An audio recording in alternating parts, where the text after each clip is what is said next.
down to lie with facts. And a lot of people these days, you hear them using this term facts, right? Hashtag facts.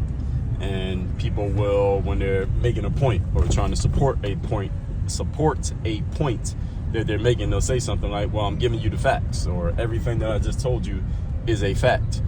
Challenge with this is, and this is the reason why I am very wary of even using this term facts when I'm talking about something, is that you can lie to somebody with facts.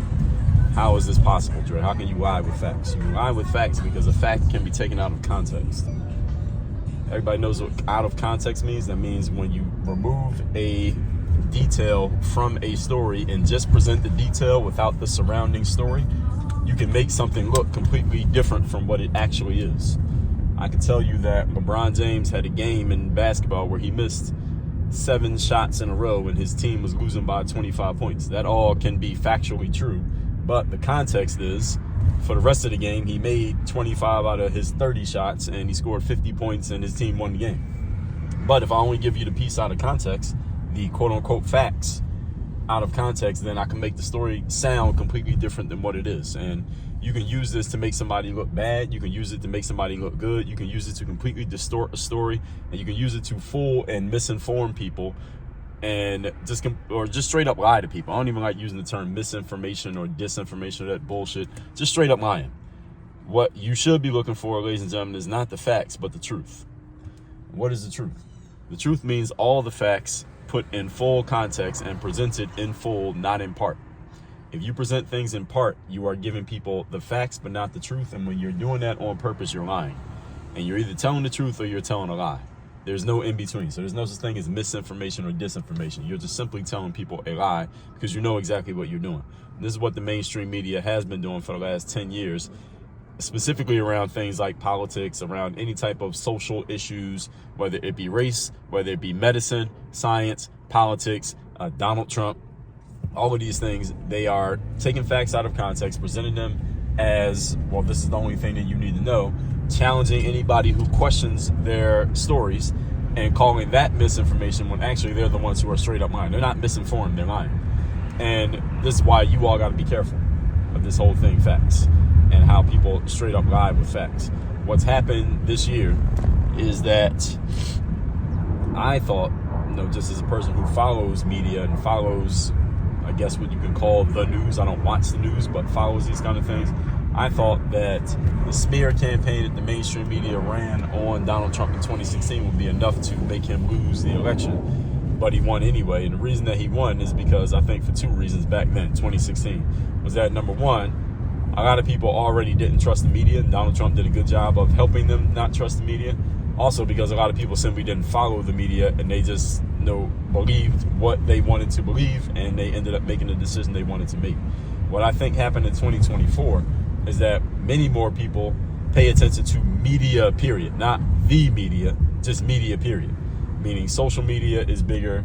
More people are on phones and they're on the YouTubes and the X's and the TikToks and Instagrams and the Facebook and every other app out there.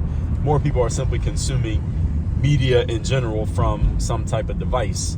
And by this time around, I think in 2024, this is just my theory, more people are consuming media, and the mainstream media is still doing the same thing.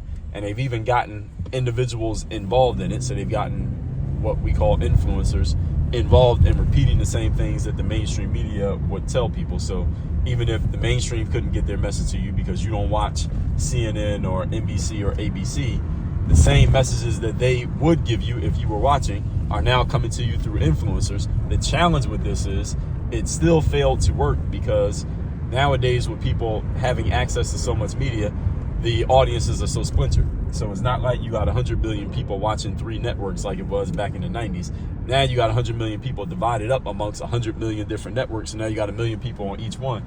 And now you get individuals who can basically, with a fine-tooth comb, go through the bullshit that anybody is telling you, or what they consider to be bullshit that somebody else is telling you, and they can break it down and explain to you why those people are not telling you the truth. So it's even harder to get one lie through to a whole bunch of people in mass, simply because it's hard to get everybody listening to the same platform at the same time. And even if you got multiple people sharing the same message on different platforms. For every one of them sharing one message, you got another person sharing a counter message saying, well, this person's saying this, but that's not true because of this. And what social media has done, this is a positive about social media, is that it's created a space where everybody can be not only fact checked, which is a term, you got to be very careful when people use this term fact checking, because again, people can just pick facts out of context to tell any story that they want to tell, that now everybody can be truth checked. Somebody's not telling the truth and they're purporting something that is actually a lie to be true. Now they can be checked. Now they can be called out. And not only do they get called out, as opposed to back in the days, now they get called out in real time. You see, if the newspaper came out on Monday and had a lie in it, you didn't know that the newspaper told a lie. Well, first of all, you might know because you read it and said that's a lie, that's not true. But the newspaper would not be checked on their own lie if they got checked at all until Tuesday, when they would run a retraction and say, oh, correction to the story we told on Monday. We had some bad information in there. Now here's the actual information. Nowadays, somebody put some bullshit out on CNN. We know it's bullshit within 10 minutes because somebody's on their YouTube channel or on their TikTok pointing out the bullshit. See, now the lies are being caught in real time. Now the facts, quote unquote, are being checked, quote unquote, in real time. Now it's much harder to lie with facts, even though people keep trying.